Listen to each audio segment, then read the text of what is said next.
बिहार की हलचल के बीच में आज जो राजनीतिक तस्वीर थी वो साफ हो गई है। मेरे साथ बातचीत करने के लिए केसी त्यागी जी हैं। सर, एक तरह से देखा जाए तो बहुमत आप लोगों ने सिद्ध कर दिया और जेडीयू को बहुमत मिल गया है। क्या कहना चाहेंगे? जिस तरह की उथल पुथल देखने को मिल रही थी, आरजेडी कह रही थी कि खेला होगा, लेकिन कहीं ना कहीं वो तस्वीर साफ हो गई है। देखिए, विधानसभा का जो अंक गणित है वो पहले दिन से हमारे साथ था और हमारे और भारतीय जनता पार्टी के बिहार की राजनीति में एक साथ होने के बाद वहां पे कोई स्कोप नहीं बचता है। पिछली बार भी लोकसभा के चुनाव में जब हम दोनों इकट्ठे ने मिलकर के चुनाव लड़ा तो 40 में से 39 सीटें हमारे पास थी। और आज का विश्वास मत ये 2024 के लिए आधारशिला है। जिस तरह से बिहार में हमने विश्वास मत जनता का भी प्राप्त किया और विधायकों का भी, 2024 का मोदी जी के नेतृत्व में उसी तरह से राष्ट्रीय स्तर पर इसको रिपीट किया जाएगा।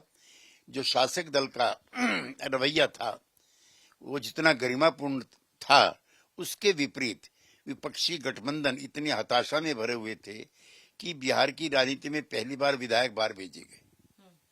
पहली बार बाड़े की तरह से बना करके उनको रखा गया तेजस्वी जी के मकान पर।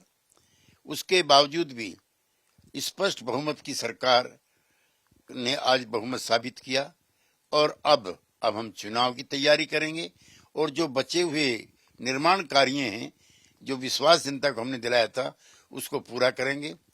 हाँ, जो विपक्ष के नेता के तौर पर सकारात्मक भूमिका निभाने का तेजस्वी यादव ने संकल्प दोहराया है, वो भी प्रशंसनीय है।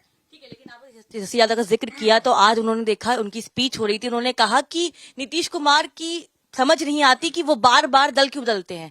वो कभी इधर आते हैं, कभी उधर आते हैं। जब पिछली बार उधर से इधर आए थे तो ये कह के आए थे कि मन जो है उनका खराब हो गया है, पार्टी टूटने वाली है, इस तरह के आरोप लगाते हैं। लेकिन जिस पे आरोप लगाते हैं वहीं चले जाते हैं बार बार। और वो पार्टियां उनको स्वीकार भी कर लेती हैं, चाहे भारतीय जनता पार्टी हो और चाहे आरजेडी हो। तो जब इस तरह का लचीलापन बिहार की राजनीति का हिस्सा हो गया है तो किसी एक व्यक्ति या एक संगठन को दोष देने से क्या फायदा है। वहां सभी पलट रहे हैं, कोई एक पार्टी तो है नहीं। ठीक है, लेकिन आज तेजस्वी यादव ने एक और बात का जिक्र किया। उन्होंने कहा कि दशरथ जो है वो नीतीश कुमार हैं और राम मैं हूं, और ये कहीं ना कहीं मेरा बनवास शुरू हो गया है। जनता के बीच में मुझे भेजा जा रहा है ताकि मैं जनता के बीच में जाऊं, चुनाव लड़ूं और लोकसभा में वो तस्वीर जो है वो क्लियर हो जाएगी। आपको लग रहा है सिंपैथी वोट कार्ड, जो वोट बैंक है, वो कहीं ना कहीं तेजस्वी यादव को मिल सकता है इस पूरे घटनाक्रम के बाद? नहीं, अगर वो दशरथ हैं नीतीश कुमार जी और वो स्वयं को राम घोषित कर रहे हैं तो राम को बनवास दशरथ ने नहीं, कैकेयी के कुचक्र और षड्यंत्र ने दिया था।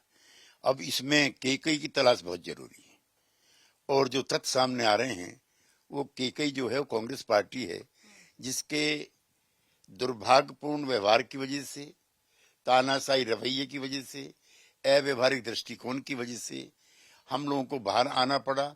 आरएलडी को बाहर आना पड़ा, ममता बनर्जी को बाहर आना हो गया है लगभग। आम आदमी पार्टी अलग चुनाव लड़ रही है। महाराष्ट्र के पूर्व मुख्यमंत्री शंकरराव चौहान के पुत्र वो इस्तीफा देकर के बाहर आ गए हैं। तो जिस तरह की कांग्रेस पार्टी ने अनिश्चितता की स्थिति पैदा कर दी गठबंधन के अंदर भी और देश के अंदर भी, तो कैकेयी की भूमिका के लिए उपयुक्त संबोधन कांग्रेस पार्टी है।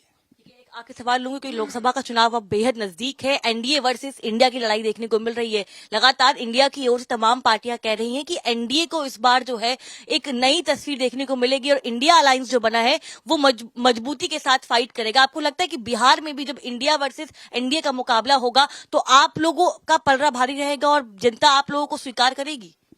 देखिए, पिछली बार भी जब हम और भाजपा साथ थे तो 39 सीटें हमारे गठबंधन को मिली थी।